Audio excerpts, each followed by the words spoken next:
salsa that we're making. We are roasting some peppers, tomatoes, onion, jalapeños. We're going to roast these, and then once they cool down, we're going to blend them and puree them in a food processor for grilling our vegetables. And you can see they're blistering, they're getting charred.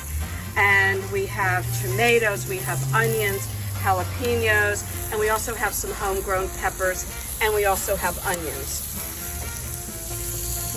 Once the tomatoes start blistering, they char and blister very quickly, so you've got to be on top of it.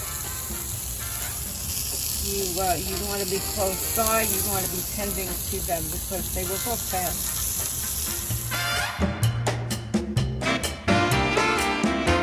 Here we put all of our grilled charred vegetables, the tomato, the onion, the jalapeno, the peppers, and we just put it in a food processor to make this fresh, delicious salsa. If it's a little too hot, you can always add more tomatoes.